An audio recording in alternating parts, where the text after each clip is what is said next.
এই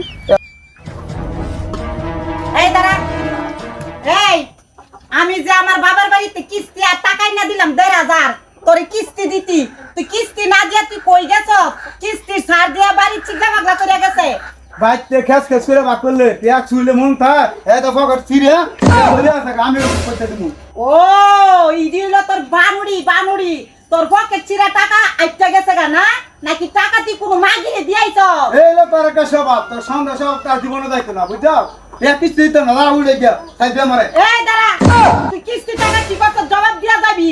এই তুই বানুড়ি কথা কস করে, তুই কোন মাগিরে কিস্তি টাকা দিয়াইছ? আবার খালি মাগি মারি তোর একবার লোক ফকট ছিঁড়ে বলে আছে এই তো বিশ্বাস হয় না। এ হইছে বিশ্বাস, তোর বিশ্বাস পকেট চিরা টাকা পড়ছে তুই মাগিরে আরে দিয়াইছ? আয় রে কই দেখতাম রে মাগি রে লইয়া তোর তোর তোর কই তার কিন্তু ভালো লাগে না কোন উচিত কইছিস না? অনেক বাড়তি হয়ে গেছে। কোন উচিত কই লাইছিস তো না আপ করছে। কিস্তি টাকা কোন মাগিরে দিয়াইয়া কিস্তি আরে না বাবা দিয়া তোকে খাওন দে তোর খাও না তো কম দাম না খাও নাই। না রে আমার বাইতে ভালো ওই তোর বাইতে তুই যে মাগিরে কিস্তি টাকা দিয়াইছ তে মাগিরটা খাইয়া গিয়া হে যা। মাগিলা রে কাম তুই আমার বাইতে ভালো কেরে বাড়িতে আমি বিয়া করছি, তোরে বিয়া করে বাড়িতে আইছি। ইয়া করছে একেরে সাত কামাই খেলি যা গরদা বাদ দে কিস্তি টাকা নিয়ে মাগিরে দিয়াইয়া বাপে তোর তো এই খেলতে করলে মুন আছে কি মুন লাগে কোনচ হ্যাঁ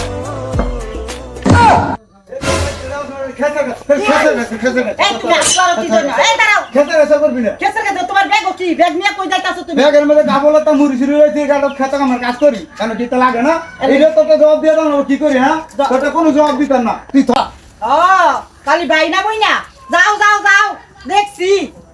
স্বামী শুনো, তুমি যে নদীর মাছ আমি সেই নদীর সাপ।